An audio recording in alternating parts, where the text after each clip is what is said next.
JEE mains जनवरी के खराब हो जाने के बाद मैक्सिमम बच्चे जेई मेंस अप्रैल को बेहतर करना चाहते हैं। तो आज जेई मेंस अप्रैल को बेहतर करने के रास्ते में पहला स्टेप है। इस वीडियो में मैं कोशिश करूंगा कि तुम्हारे दिमाग में जो स्लेट है, जो बोर्ड है, जिसपे तुमने कुछ कुछ कुछ कुछ लिख रखा है, उसे साफ कर दूं, क्योंकि उसे साफ करे बिना मैं कुछ भी उस पे नया लिख नहीं पाऊंगा। और जब मैं कुछ नया नहीं लिख पाऊंगा, जब उस पुराने लिखे हुए के अकॉर्डिंग चलोगे, तो भैया रिजल्ट भी वही आएगा जो अभी आया है।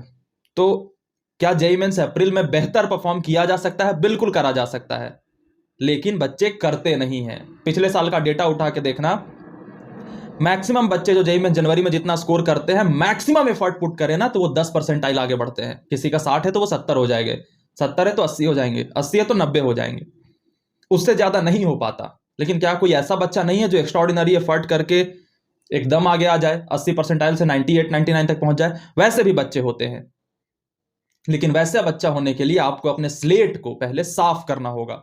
तो मैं इस पार्ट 1 की वीडियो में कोशिश करूंगा कि तुम्हारी सारी पहले की जो मान्यताएं तो तुम मान के बैठे हो, वो मिटा दूं। अगर इस वीडियो को तुमने लास्ट तक देख लिया ना बच्चा, तो फिर तुम किसी की भी स्ट्रैटेजी फॉलो करो, तुम उसमें से बेहतर निकाल लोगे।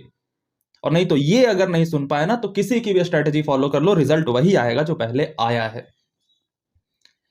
तो कुछ बेसिक बातें, कुछ मुझे उम्मीद नहीं है कि लास्ट तक तुम्हें ये बात समझ आएगी, बट मैं कोशिश करना चाहता हूं उन बच्चों को समझाने की जिनका थोड़ा सा दिमाग बेहतर है, क्योंकि इसमें बहुत सारा मैथमेटिक्स इन्वॉल्व होगा। तुम्हारे बहुत सारे इल्यूजन्स टूटेंगे, तुम्हें बहुत ज्यादा दर्द होगा कि भैया मैं तो ये ऑब्वियस मानता था, आप ये उल्टा क्यों कह रहे हो। और बिना उल्टा सुने कुछ नहीं हो सकता, ये मेरी बात हमेशा याद रखना। तो पहले मैं बात करता हूं बच्चा कि नॉर्मल जो एस्पिरेंट होता है, जो नॉर्मल जेईई एस्पिरेंट जिसने जनवरी खराब कर रखी है, उसकी मान्यता क्या होती है? उसकी मान्यता यह होती है कि उसे लगता है कि उसे पता है कि जेईई मेंस अप्रैल में कैसे बेहतर कर सकते हैं, बस मेरे में ना स्पीड की कमी थी, मैं और तेज करूंगा। जैसे मैं पहले 20 सवाल करता था ना भैया, तो इस बार ना मैं 40 सवाल करूंगा एक दिन में, और फिर जेईई मेंस अप्रैल तक बहुत इंप्रूव कर जाऊंगा। या भैया पहले मैंने लेक्चर्स नहीं देखे थे ना, तो मैं इस बार ना एक एक दिन में 8-8 लेक्चर्स उठाऊंगा और पूरा का पूरा सिलेबस कवर कर जाऊंगा। ये नॉर्मल बच्चा सोचता है। लेकिन बच्चा, ये कॉम्पिटिटिव एग्जाम है, इसमें सिर्फ आपके मेहनत करने से सिलेक्शन नहीं होता। सामने वाला अगर आपसे खराब है तभी आपका सिलेक्शन होगा। आपने एक्स मेहनत करी, एक्स, लेकिन सामने वाला अगर X.1 पे भी खड़ा है ना, तो वो सिलेक्ट होगा। और मान लो कि जेईई मेंस जनवरी में कोई बच्चा यहां खड़ा है, ठीक है, और आप यहां खड़े हो, तो अप्रैल में कैसे सिलेक्ट हो पाओगे? मान लो एक ही सीट है, एग्जांपल दे रहा हूं, दो बच्चों के एग्जांपल से, एक बच्चा ये और एक बच्चा आप। तो आप जब सेकंड पोजीशन पे हो और आप अगर 60 70 80 परसेंटाइल पे हो, और सामने वाला मान लो 90 परसेंटाइल पे है, यानी कि आपसे वो 1 लाख बच्चा आगे है, तो आप सिलेक्ट कैसे हो पाओगे कि ये कुछ ऐसे ऐसे जाए यहां तक और ये 95 परसेंटाइल तक पहुंच पाए, और आप 80 से यहां 99 तक पहुंच जाओ? तभी आप सिलेक्ट हो पाओगे। ऑब्वियस मैथमेटिक्स है, क्योंकि सीट एक ही है, दोनों में से किसी एक को ही मिलेगा। अब ये सेकंड बच्चा जो ये वीडियो देख रहा है, उसे लगता है कि मैं एक्स अमाउंट मेहनत करके यहां तक तो पहुंच ही जाऊंगा। वो ये भूल ही जाता है कि उसका कॉम्पिटिटर भी है एक, सिर्फ तुम्हारे मेहनत पर डिपेंड नहीं करता। और ज्यादा चीजें इसके फेवर में है, क्योंकि तुम एक्स अमाउंट मेहनत करोगे तो ये X+1 करेगा, क्योंकि इसके पास पढ़ने का मोमेंटम ज्यादा है, इसके पास नॉलेज अभी ज्यादा है, क्योंकि जेईई मेंस जनवरी में उसने अपने आप को प्रूव कर दिया है कि हाँ मेरे पास नॉलेज ज्यादा है। तो तुम्हें इसके बराबर पहले नॉलेज गेन करने के लिए कुछ एफर्ट डालने होंगे, और फिर उसके बाद जो लड़ाई शुरू होगी वहां पे दोनों बराबर लड़ोगे। मान लो इसकी नॉलेज X थी और आपकी नॉलेज X-10 थी, तभी तो आपके जेईई मेंस जनवरी में ऐसे परफॉर्मेंस आए हैं ना। तो आपको पहले ये -10 को हटा करके एक्स तक पहुंचना होगा, और जब तक आप एक्स पे पहुंचोगे ये X+5 पे पहुंच चुका होगा। आप कैसे ये मानते हो कि ये बंदा बैठा हुआ होगा? आज की जो कछुए और खरगोश की लड़ाई होती है ना, उसमें खरगोश सोया नहीं करते। तो जब तक आप एक्स पे पहुंचोगे ये X+5 पे पहुंच चुका होगा, फिर आप मेहनत करोगे X+10 पे पहुंचोगे, ये X+15 पे पहुंच जाएगा। तो आपको तो लगेगा कि भैया मैं पिछले वाले जेईई मेंस जनवरी में ना एक्स पे ही था, अब तो X+15 पे हूं, पक्का मेरा हो जाएगा। आप सामने वाले को तो देखो जो आपसे ऑलरेडी आगे थे, उसका क्या? तो नॉर्मल मेथड से आप इसको बीट नहीं कर पाओगे। बीट कब कर पाओगे, अब इसे समझते हैं। बीट तब कर पाओगे बच्चा जब मान लो कि इसने वाई मेहनत करी, ठीक है, आपने भी वाई मेहनत करी। मेहनत पे तो किसी का कंट्रोल है नहीं, दोनों सेम मेहनत कर सकते हो। फेवरेबल कंडीशन इसके लिए ज्यादा है क्योंकि इसके पास पढ़ने का मोमेंटम बढ़िया है, लेकिन मैं मान के चलता हूं कि दोनों सेम मेहनत कर पा रहे हैं। अब इसने वाई मेहनत करके 30 आउटपुट निकाला मान लो, ठीक है, एक मेजरमेंट ले लेते हैं 1 से 100 के स्केल पे। तो उसने वाई मेहनत करी और 30 अपने आप को इंप्रूव कर लिया।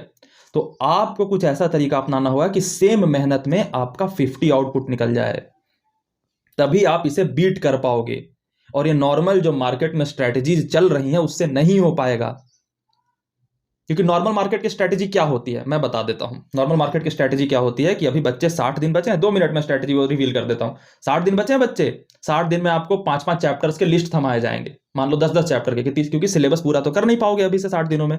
तो मान लो 10-10 चैप्टर के लिस्ट थमाए जाएंगे आपको हाथों में, बोला जाएगा डे वाइज प्लान के डे 1 पे आपको ये चैप्टर करना है, 1 2 3, और इसके बाद 20 सवाल करने हैं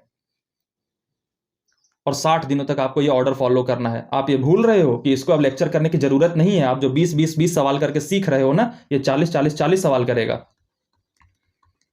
तो ये नॉर्मल वाली स्ट्रेटजी फॉलो करके तो आप x से x+10 पहुंचोगे, लेकिन आप ये भूल चुके होगे कि सामने वाला जो बंदा जो ऑलरेडी जेईई मेन जनवरी मुझसे आगे था वो x+50 पे पहुंचा हुआ है। तो ये नॉर्मल स्ट्रेटजी कभी काम नहीं करेगी। आपको इंस्टेंट जब अकेले कमरे में बैठ करके इसे फॉलो कर रहे होगे तो लगेगा कि कल मैं x था, आज मैं x+5 पे तो पहुंचा हूं भैया, इंप्रूव कर रहा हूं, लगता है जेईई मेंस अप्रैल बढ़िया होगा। नहीं होगा। तुम देखते नहीं हो कि जेईई मेंस जनवरी में अगर 110 मार्क पे जो परसेंटाइल बन रहे हैं वो जेईई मेंस अप्रैल में 150 पे बनते हैं। तो वो कैसे हो गया? क्योंकि जो 110 वाला बच्चा था वही सेम 150 पे पहुंचा हुआ है, और आप 80-90 मार्क्स पे थे, आपने अपने आप को टेस्ट में इंप्रूव करके 120 नंबर पे पहुंचा लिया। लेकिन होगा क्या? पिछले जेईई मेन जनवरी में जो 80 पे परसेंटाइल बन रहे थे वो 120 पे बनेंगे। तो ये नॉर्मल स्ट्रेटजी ओवरऑल काम नहीं करेगी। सिर्फ एक ही तरीका जो मैंने बताया कि वाई मेहनत किया इसने, वाई मेहनत किया आपने, इसने जो तरीका फॉलो करा 40 क्वेश्चन वाला, जो मैक्सिमम बेस्ट एफर्ट वाला तरीका हो सकता है, उससे इसने 30 आउटपुट निकाले। तो आपको कुछ ऐसा करना होगा कि 50 निकले। अब बहुत सारे बच्चों को यही कंफ्यूजन हो जाता है कि भैया सेम मेहनत करके अलग अलग आउटपुट कैसे आ सकता है। मैं एक एग्जांपल दे देता हूं, ठीक है। एक बच्चा है जिसने 1 घंटे का क्वेश्चन प्रैक्टिस का यूट्यूब पे सेशन देखा, और एक बच्चा है और इसमें क्वेश्चन प्रैक्टिस के सेशन में इसने 20 सवाल देख लिए, सॉल्व कर रहा था, जो नहीं समझ में आ रहा था उसको देख करके सॉल्व करके कॉपी में उतार रहा था। एक बच्चा था जिसने क्वेश्चन प्रैक्टिस करी लेकिन खुद से ही करा और मात्र 15 ही सवाल करे हैं, लेकिन खुद से करा बिना ऑनलाइन सेशन के, खुद से स्ट्रगल करके। तो इसके 1 घंटे के मेहनत में आउटपुट ज्यादा निकलेगा, इसके 1 घंटे के मेहनत में आउटपुट कम निकलेगा। तुम करके देखना, टीचर को सॉल्व करते किसी क्वेश्चन को देखना और टीचर को ऑफ करके खुद से कुछ क्वेश्चन सॉल्व करके देखना। अब दोनों की मेहनत तो 1-1 सवाल की है, लेकिन जिसने खुद से करा उसका आउटपुट ज्यादा निकला। तो एग्जाम्पल समझ आया कि कुछ मेहनत होते हैं जिसमें आपका आउटपुट ज्यादा निकल सकता है। Got it? इतनी बात क्लियर हुई?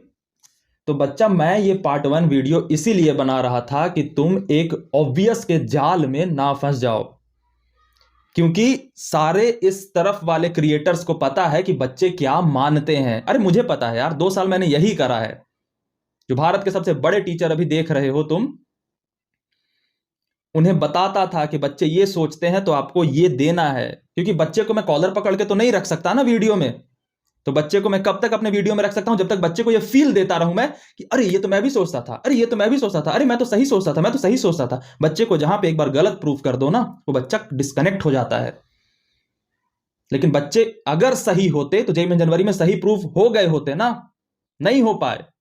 तो बच्चे को गलत प्रूफ करना बहुत जरूरी है, जो कि मैक्सिमम क्रिएटर्स में नहीं हिम्मत होती, क्योंकि बच्चा ही हमारी कमाई का साधन होता है। तो अपनी रोजी रोटी को कोई हटाएगा? नहीं हटाएगा। और एक बात याद रखना, तुम्हें कौन बेवकूफ बना रहा है ये तुम्हें कभी याद नहीं रहेगा। लास्ट के 2-3 दिन की बात याद रहती है। तुमने कितने स्ट्रेटेजी वीडियोस देख डाले, तुम्हें क्या याद है? अभी तक नहीं ना। लेकिन उस टाइम जो क्रिएटर के पास पैसे चले गए थे वो तो उसके पास चले गए। तो हमारे भी मन में ये रहता है कि यार कुछ भी बोल दो, बच्चे को खुश कर दो, बच्चा ना याद नहीं रखता कुछ भी, लेकिन उसमें तुम्हारा करियर डूबेगा लाडले। तो मैं तुमसे इस वीडियो के आखिरी में ये कह रहा हूं कि कल की जो वीडियो होगी, मतलब 29 के शाम की या फिर 30 के सुबह में जाएगी, उसमें तुम्हें कुछ ऐसी बातें सुनने को मिलेंगी जो तुम्हें बिल्कुल सरासर गलत प्रूफ कर देंगे कि भैया ये तो कुछ होता ही नहीं है, ऐसे तो मैंने कभी सुना ही नहीं है। तो जो तुमने सुना है बच्चे, उसको करके तो देख लिया ना। तुमने नहीं करा तो किसी आसपास के दोस्त से पूछ लो, अगर वो सही होता तो सही हो गए होते। मैं कहता था ना कि अगर मेरी बातों से अपने आप को गलत नहीं मानोगे तो जेई वाले लिख के बता देंगे कि तुम गलत थे। उस दिन कैसे नकारोगे, कहां कमेंट करोगे? मेरे सामने तो कमेंट कर दोगे आई डिसएग्री। एनटीए के कहां कमेंट करोगे? तो बस मैं आज तुम्हारे दिमाग को साफ करना चाहता हूं कि कल के वीडियो में जब आना, खाली दिमाग लेके आना। और ये जरूरी नहीं है कि तुम मेरी ही बात फॉलो करो, अभी कुछ कर लो, कुछ भी शुरू करो। बस इस बात को याद रखना कि सिर्फ मेहनत काम नहीं करेगी तुम्हारा, क्योंकि सामने वाला भी सेम मेहनत करेगा लेकिन उसके पास एडवांटेजेस ज्यादा हैं। तो तुम्हें अपनी मेहनत में आउटपुट ज्यादा निकालना होगा, और आउटपुट कॉमन थिंग्स को फॉलो करके एक्स्ट्रा नहीं कर सकते। क्योंकि तुम 10 क्वेश्चन करके आउटपुट निकालने की कोशिश करोगे, सामने वाला 20 क्वेश्चन करके आउटपुट निकाल लेगा। सामने वाले के पास मोमेंटम ज्यादा है। लेकिन बच्चे को इतनी दूर की थॉट समझ ही नहीं आती। बच्चा जब कमरे में अकेले बैठा होता है तो उसे लग रहा होता है कि मैं ही मेहनत करूंगा ना तो सिलेक्शन हो जाएगा। तेरे मेहनत पर डिपेंड ही नहीं कर रहा, बोर्ड थोड़ी है कि सबके 95 आ सकते हैं। कॉम्पिटेटिव एग्जाम है, 2 बच्चे लड़ रहे हैं, 1 सीट है। तो सिर्फ तुम्हारे मेहनत करने से नहीं होगा वो सीट तुम्हारा, सामने वाला तुमसे कम होना चाहिए। और जेईई मेन जनवरी में सामने वाला तुमसे आगे है। तो ये मानना कि मैं जो चीजें करता आ रहा था, क्योंकि जो चीजें तुम करते आ रहे थे उसी का नतीजा हुआ ना कि सामने वाला तुमसे आगे हो पाया। ये कितना बेसिक थॉट है, लेकिन ये क्यों नहीं समझ पाते कि आज तो तैयारी शुरू हुई नहीं है, 2 साल पहले तैयारी शुरू हुई थी। तो 2 साल से तुम कुछ तैयारी कर रहे थे, 2 साल से सामने वाला कुछ तैयारी कर रहा था। दोनों के तैयारी का नतीजा यह निकला कि आप पीछे रह गए, सामने वाला आगे चला गया। तो अब दोनों के मान्यताओं में डिफरेंस है ना, कि तुम्हारी कुछ मान्यताएं गलत थी, उसकी कुछ ज्यादा सही थी, इसलिए वो आगे है, हम पीछे हैं। यह हमें स्वीकार करना होगा। और हम जो मान्यताएं लेके आ रहे थे जिसकी वजह से पीछे हैं, हमारी अब एक नई मान्यता बनती है कि हमने उसे अच्छे से फॉलो नहीं करा, अब उसी चीज को अच्छे से फॉलो करूंगा। जबकि सामने वाले को पता चल चुका है कि अच्छा ये वाला वर्क करता है, तो वो सही काम करता करता चला जाएगा। और हम जो है वो गलत काम के नतीजे की वजह से पीछे रहे, और गलत काम को और तेजी से करते चले जाएंगे और पीछे गिरोगे। तो जो पार्ट 2 जो तुम्हारी ओरिजिनल स्ट्रेटेजी होगी जेईई मेंस अप्रैल के लिए, उसमें तुम्हें ऑब्वियस चीजें नहीं दिखेंगी। तुमने 99 लोगों को देख रखा होगा, उसमें से एक स्नेहित मिश्रा की बातें होंगी, वो बिल्कुल अलग दिखेंगी तुम्हें, बहुत पीड़ा देंगी। क्योंकि भीड़ में रहना हमें सुकून देता है। भले जैसे होता है ना कि समंदर में अगर 100 लोग डूब रहे हैं ना, तो वो सिक्योरिटी देता है कि सब मरेंगे। अकेले रहना बहुत दर्द देता है, लेकिन सिलेक्शन एक आदमी का होगा, 100 का तो होगा नहीं। तो जिसमें हिम्मत होगी अकेले खड़े रहने की, अलग चलने की, वो अब एक्स्ट्राऑर्डिनरी कर पाएगा। नहीं तो हर साल का जो डेटा होता है कि मात्र 10 परसेंटाइल बढ़ते हैं। और जिस तरीके का पेपर आ रहा है, मुझे तो नहीं लगता कि 10 परसेंटाइल भी नॉर्मल तरीके से जाकर के बढ़ाया जा सकता है, क्योंकि पेपर बहुत कॉम्प्लेक्स करते जा रहा है जेईई मेंस भी। पिछले साल जितनी उसकी बेइज्जती हुई थी कि ऐसा पेपर, एनसीईआरटी बोर्ड्स का भी बेहतर आ जा रहा है इससे, अब एनसीईआरटी जेईई मेंस ने अपना लेवल बढ़ा दिया। तो अपना स्लेट खाली करके नेक्स्ट जेईई मेंस अप्रैल का जो सेशन होगा, उसकी जो स्ट्रेटेजी मैं बताने वाला हूं, उसके वीडियो में आना, वरना मत आना।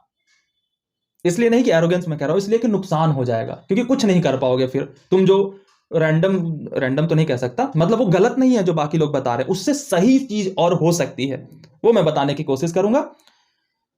अगर मेरी बात से डिसएग्री करना तो सामने वाले की बात फॉलो कर लेना, ठीक है। ऐसा नहीं कि स्नेहित भैया ने कुछ बोल दिया था, मैं उसको नहीं कर रहा था, मैं कुछ नहीं करूंगा, नहीं नहीं, कर लेना वो, ठीक है। फिर जेईई मेंस अप्रैल आपको बताएगा। मैं चाहता हूं कि अच्छा बताए, मैं बुरा तो चाहता ही नहीं कि मेरे बच्चे जो भी मुझे सुन रहे हैं उसका कभी बुरा हो जाए। लेकिन मैं उम्मीद करूंगा कि मेरी अगली वीडियो में जो भी बच्चा बैठ के देख रहा होगा, वो दिमाग को खाली करके लाएगा, क्योंकि मैं उस पर कुछ लिखना चाहता हूं जो उसकी किस्मत बदलेगा अप्रैल में।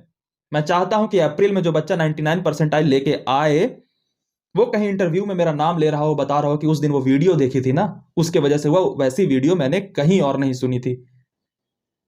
उम्मीद करता हूं खाली होकर आओगे।